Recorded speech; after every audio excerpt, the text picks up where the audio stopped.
All week long here on Fox 11, we're looking at the issue of heart disease. Now, when you think of somebody with heart problems, you don't think of somebody who's 25 years old, adorable, and athletic. Here I am. I'm 18 years old. I'm diagnosed with arrhythmia. Scared to death. What is this? What is this arrhythmia? What is this irregular heartbeat? What's going to happen to me? Am I going to drop dead at any moment? Then fearful at 25. I reached a point where I just embraced this fear. And I embraced my diagnosis, and I realized that I am a heart patient, but I also have to live. Amanda Daniels is here. How odd. You were the picture of health. You're a spinning instructor. I was teaching spinning, going out, having fun in my 20s, dating, enjoying life, and I went in for my annual cardiologist appointment. Now, I had to go in annually because at 18, you were diagnosed. I was diagnosed with the arrhythmia. Which isn't a huge deal, it's right? It's not a big deal at all. Arrhythmia is not. That. Exactly. Yeah. It's very common. Yeah. Not a big deal. I went in. That was the first time I was ever hooked up to an EKG monitor. So diagnosed with the arrhythmia, went in annually at 25, teaching spinning, doing great, and was diagnosed with the idiopathic dilated cardiomyopathy. Okay, so, did you feel any different? Like, in other words, you were teaching spinning classes still, and you had this. So what happened with me is that I was technically asymptomatic, so I wasn't really having any symptoms. However, I know my body, and I was literally listening to my heart, and my intuition told me that something else was going on, and so I made a point to make it to my annual cardiologist appointment. Because a lot of people don't do that. They think, oh, I'm doing fine. Especially if you feel I don't have time. I've got too much going on. I'm not going to go in and get checked on. You are the image of fitness to everybody else. And there's another factor here, that women tend to miss it more than men do. We were talking with Dr. Watson, whom you know, that men tend to get the symptoms more profoundly than women do. Right. Ours are smaller and spread out, but I think women deal with pain a little differently too. That might be a separate issue.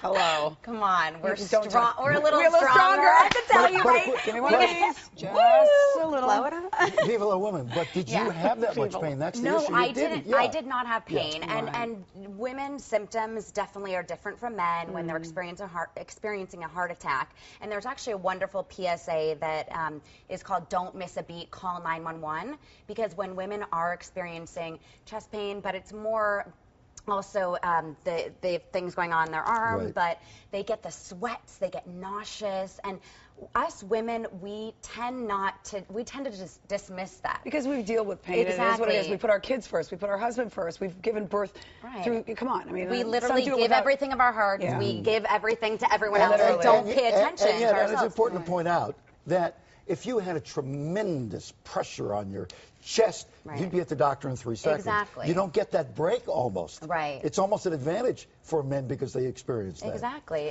So, all right, so you were diagnosed with, you use a lot of words, we call it heart failure. Exactly. What does that exactly mean? So I have to take medication. So essentially the strength of my heart was at 30%. Now, when you look at someone's heart, it's not pumping at 100% capacity.